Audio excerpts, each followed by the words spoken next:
All right, I'm back. So another question I heard is, how much protein do you need to have after a workout? Is it that important? And does it have to happen right after the workout? So kind of a question on timing.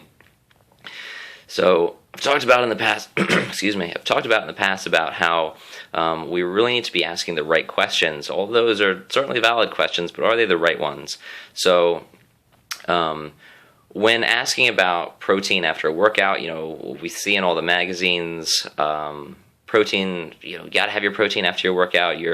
There's a metabolic window of opportunity after your workout, 30 to 90 minutes or whatever, where you need to make sure you got amino acids in your blood to make sure that you're repairing the muscles. And if you don't, you're probably just going to waste away and die. So that's probably not the case, not too reasonable. But, does it really matter? So here's the real thing you want to be thinking about. If you are worried about when you're getting your protein following a workout, do you know how much total protein load you're getting for the day? That's going to have a far more impactful outcome than just how much you're getting in this one feeding. So if you already know that you're getting all the protein that you need, then it kind of becomes, once you have that, then it kind of becomes a matter of like, hey, can we time it better? Can we take, 150 grams of protein, and instead of having it in one or two meals, space it out a little bit where we get a little bit more around the clock?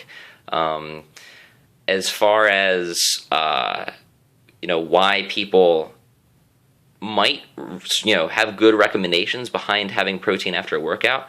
If a person's not having enough protein in their diet in the first place, what's a perfect way to get them to have an extra serving of protein and increase that total protein load after a workout? They're thinking about their muscles for an hour. They have a little bit of fear in them that they're gonna waste away, unfounded. But if they're new to it, then it's something that they might be thinking about.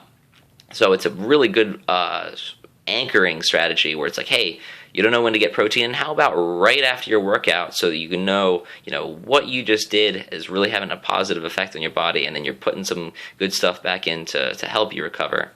And then I'll give one final example from Dr. Mike Israetel, just because I always found it funny, so I remember it very well. Where there's the guy who or girl, these days so many more women are lifting, which is awesome. But the person who comes after the gym, and they last barbell hits the floor, and they just immediately pick up their shake, and they got to get this protein in immediately, and they're boasting about how they're getting their 30 grams of whey protein in after their workout, and then making sure that this happens, right? And then you come up to them and you ask them, hey man, how many grams of protein do you get in a day? And they're like, I don't know. Well, there's a big conflict right there where if they're only getting, 80 in a day, then unless they're the tiniest of people, they're going to need a whole lot more than that one serving right there. And it's not going to make nearly as much of a difference of when they're having it as how much they're getting. All right?